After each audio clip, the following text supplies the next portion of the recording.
जमाबंदी, खतौनी या फ़र्द पर कोई भी गलत दाखिल खारिज हो गया है या आपको लगता है ये गलत रजिस्ट्री से हुआ है या ये नहीं होना चाहिए था या उस दाखिल खारिज के आदेश में आपका कुछ अहित होता है, तो सीधी सी बात कि आप दाखिल खारिज यानी कि म्यूटेशन या उसे कह सकते हैं नामांतरण आदेश, आप उसे कैंसिल कैसे करवा सकते हैं और कानूनी प्रक्रिया इसकी क्या है, आप विस्तार से जानेंगे। और साथ में इस वीडियो में मैं आपके 3 टॉपिक क्लियर करूंगा, जो कि सबसे ज़रूरी जो है इसमें ये भी समझना है दाखिल खारिज समन इश्तेहार के बारे में कि ये क्या है।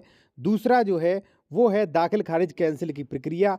तीसरा जो है कि आप बिना एडवोकेट के दाखिल खारिज म्यूटेशन कैसे करवा सकते हैं और अपने पैसे बचा सकते हैं। तो टॉपिक शुरू करते हैं। एक चीज़ मैं आपको और बता दूं, यदि आप कोई भी लीगल एडवाइस लेना चाहते हैं, ले सकते हैं। कॉन्टैक्ट नंबर वीडियो की डिस्क्रिप्शन में आपको दिया है, वहाँ पे फीस पे करके आप ले सकते हैं।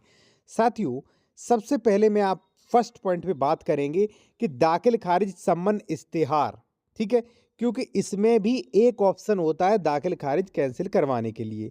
आप डिस्प्ले पर देख सकते हैं, यहाँ पर एक नोटिस है जो कि क्रेता और विक्रेता के लिए जाता है। यहाँ पे देख देख सकते हैं, बीच में लिखा है बनाम, ठीक है, और यहाँ पे पूरा जो है क्रेता का नाम, पिता का नाम, ठीक है, सब कुछ विस्तार से दिया गया है, ठीक है। नीचे विक्रेता का दिया गया है और पूरा केस नंबर, वाद नंबर, न्यायालय की मोहर, ठीक है, सब कुछ लिखा है। अब देखिए यहाँ पे आप ध्यान दीजिए, यहाँ पे लिखा है कि यदि कोई आपत्ति हो तो आप 30 दिनों के भीतर आपत्ति कर सकते हैं और यहाँ पे डेट लग गई है, ठीक है।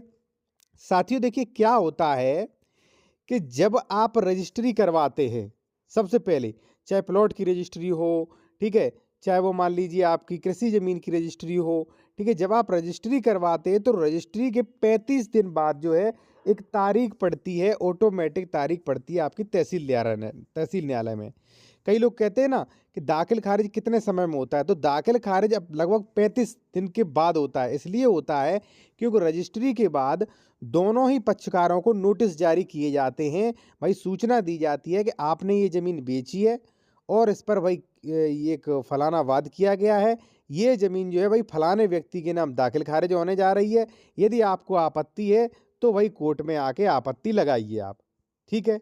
ये तो साथियों, पहला मौका जो देता है कानून यानी कि यूपीआरसी, वो देता है कि सबसे पहले नोटिस भिजवाता है। जैसे मान लीजिए आपने मुझे ज़मीन बेची, रजिस्ट्री कर दी, अब रजिस्ट्री ऑफिस वाले डायरेक्ट उन्हें सूचना दे देंगे, ठीक है, फाइल चली जाएगी आपकी तहसीलदार के यहाँ, तहसीलदार आपको और मुझे नोटिस देगा, ठीक है, आपके पास भी नोटिस जाएगा और नोटिस में लिखा होगा, देखिए आप विद प्रूफ देख सकते हैं कि 30 दिनों के अंदर अंदर जो है अगर आपत्ति हो तो आप जो है आपत्ति पेश करिए। तो कई बार साथियों दाखिल खारिज पर कई लोग जो हैं वो आपत्ति लगा देते हैं, ठीक है। मान लीजिए आपने अगर मैंने आपके पैसे नहीं दिए, तो आपके पास जैसे ही नोटिस जाएगा आप तुरंत आएंगे तहसील में और आपत्ति लगा देंगे, भाई इसने पैसे नहीं दिए, बिना पैसे के रजिस्ट्री करवा ली, तो हमारा दाखिल खारिज रुकवाएगा, ठीक है। मान लीजिए हमने गलत तरीके से आपसे बैनामा कराया ही नहीं, तब दाखिल खारिज होगा। तमाम तरीके के वही क्वेश्चन होते, तो आप आपत्ति लगा भी सकते। और मान लीजिए हमने आपका पैसा वगैरह सब कुछ दे दिया, तो आपत्ति भाई आप लगाएंगे क्यों। तो पहला जो है वो आपको नोटिस से अवगत कराया जाता है कि भाई इस ज़मीन का मैं उनके नाम दाखिल खारिज करने जा रहा हूँ। आपको अगर मान लीजिए भाई कोई आपत्ति लगानी है तो लगा दीजिए, ठीक है। बकायदा केसेस नंबर सब कुछ डला होता है, ठीक है। तो पहले तो आप दाखिल खारिज यहीं होने से रोक सकते हैं, पहली चीज़, ठीक है। अब कि दाखिल खारिज कैंसिल की प्रक्रिया क्या है यदि हो गया है तो। इससे पहले मैं थोड़ा सा एक चीज़ और बता दूं साथियों कि यदि आप उत्तर प्रदेश में कोई ज़मीन खरीद रहे हैं, उसके डॉक्यूमेंट्स वेरिफिकेशन आपको करवाना है कि इस पर ज़मीन पर कोई विवाद तो नहीं है, या मान लीजिए इस पर लोन तो नहीं है, डबल रजिस्ट्री तो नहीं, करवा सकते। कॉन्टैक्ट नंबर वीडियो की डिस्क्रिप्शन में दिया गया है।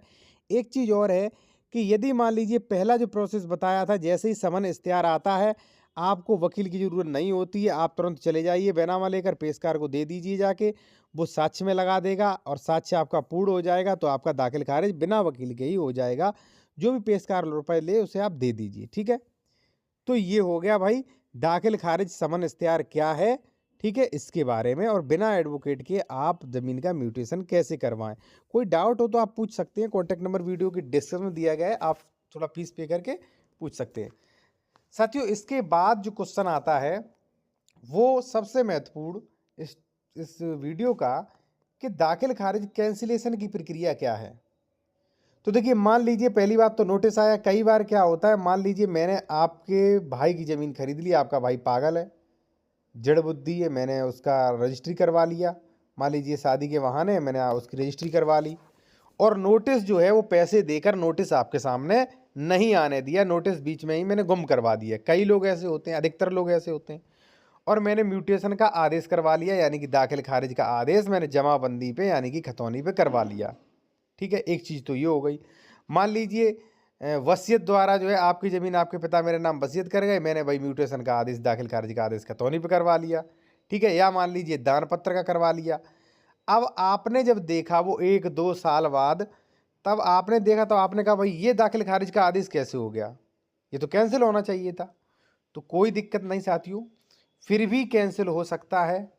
आप जो है रेस्टोरेशन करवा सकते हैं, रेस्टोरेशन के द्वारा जो है वो आपका दाखिल खारिज का आदेश है वो कैंसिल हो सकता है, क्योंकि रेस्टोरेशन की भी कुछ जो है भाई शर्तें हैं, उस पर लिमिटेशन एक्ट जो सेक्शन 5 है वो भी लागू होता है।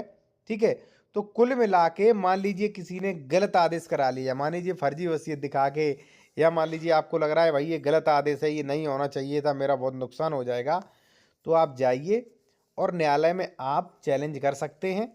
ठीक है, कि ये फलानी तारीख को जो आदेश हुआ था ये रेस्टोरेशन करे, और ये पत्रावली जो है इसका रेस्टोरेशन किया जाए, और जो है इसकी दोबारा सुनवाई की जाए।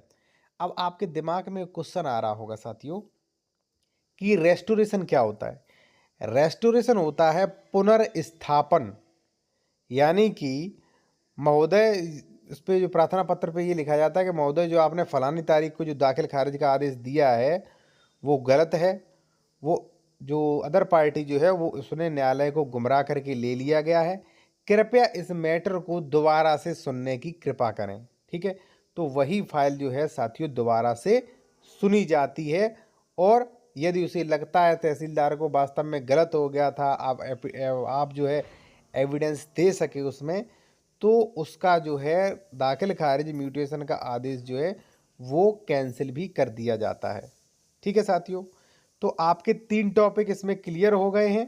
ठीक है, कि दाखिल खारिज समन इख्तियार क्या है, दाखिल खारिज कैंसिल प्रक्रिया, और बिना एडवोकेट के दाखिल खारिज कैसे करवाएं।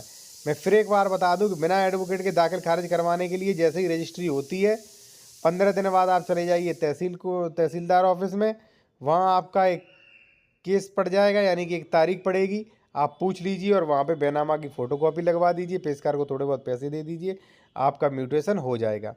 ठीक है साथियों, तो टॉपिक ख़त्म होता है। और यदि आप कोई भी legal advice related to civil matters and revenue, ठीक है, तो आप जो है एडवाइस ले सकते हैं।